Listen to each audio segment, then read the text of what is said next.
Monsieur Tolovu Samabid Kevin, vice-président du collectif 64 des agents du laboratoire national suspendus. Voilà de cela aujourd'hui une année et 3 mois que 64 agents du laboratoire national de santé publique recrutés sont suspendus depuis l'arrivée du directeur général par intérim. On leur réclame d'être recrutés sans conseil d'administration.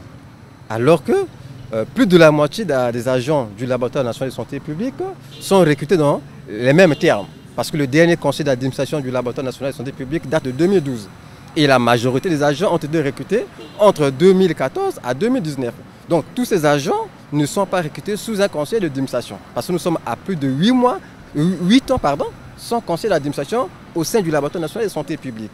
Donc si on se permet de dire que ceux-là ont été recrutés sans conseil d'administration, en ce moment-là, si on applique la logique, tous ces agents, la majorité qui sont en ce moment en train de travailler et percevoir librement leur salaire au laboratoire national de santé publique, seraient donc mis dehors. Donc vous comprenez qu'il y a donc un acharnement comme une politique d'exclusion de certains agents qui ne plaisent pas au directeur général par intérim. Et notre présence ici est due à une invitation du cabinet du ministre d'État, ministre du Travail et de la fonction publique, puisqu'on l'avait écrit. Donc il voudrait avoir de plus amples informations sur cette situation afin qu'ils puissent justement engager les démarches à leur niveau. Donc voilà que nous sommes dans une situation de précarité extrême, pendant que même le gouvernement, malgré la crise économique et financière, n'a pas pris des mesures draconiennes pour diminuer ou abaisser le nombre de travailleurs. Nous percevions des salaires, nous percevons nos salaires sous la forme d'état de sommes dues et nous étions incorporés dans les bordereaux de salaire. Et le nouveau directeur général par intérim, quand il arrive, il change les bordereaux de salaire laissés par son prédécesseur et il crée un nouveau bordereau de salaire où il décide qu'on enlève nos noms. Mais ça fait aujourd'hui une année et 3 mois que nous sommes assis à la maison. On n'a pas le droit de venir exercer nos droits de travail au laboratoire national ni de percevoir nos salaires. Le DG, à son arrivée, il évoquait plusieurs raisons.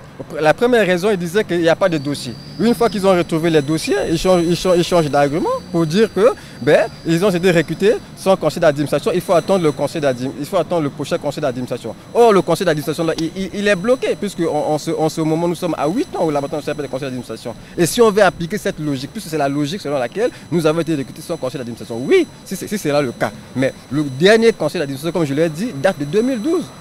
Donc de 2013 à jusqu'en 2021, il n'y a pas eu un conseil d'administration au laboratoire national. Et la majorité des agents qui travaillent en ce moment au laboratoire national ont été recrutés sans conseil d'administration, puisque ça va dans les mêmes conditions, dans les mêmes termes de référence. Et la délibération du conseil d'administration de 2012 est citée dans tous ces engagements. C'est la délibération de 2012 là qui est citée dans tous les engagements, y compris les nôtres. Mais si cela c'est la logique, on veut appliquer une réforme, mais que tous ces agents-là soient aussi mis à la porte. Pourquoi seulement nous te pompons cela? Nous avons mené plusieurs démarches depuis l'année passée. Nous avons écrit à plusieurs autorités de ce pays, le Sénat, le Parlement, l'inspection générale d'État, y compris même la prémature. Sans oublier le ministère de tutelle.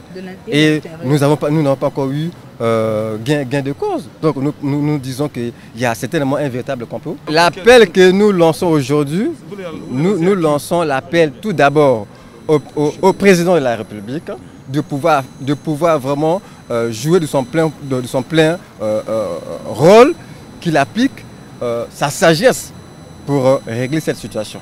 Et nous demandons également au Premier ministre, chef du gouvernement, dans sa nouvelle politique le retour de l'autorité de l'État, que cette situation soit résolue. Qu'on nous paye nos arriérés de salaire et qu'on nous réhabilite dans nos droits.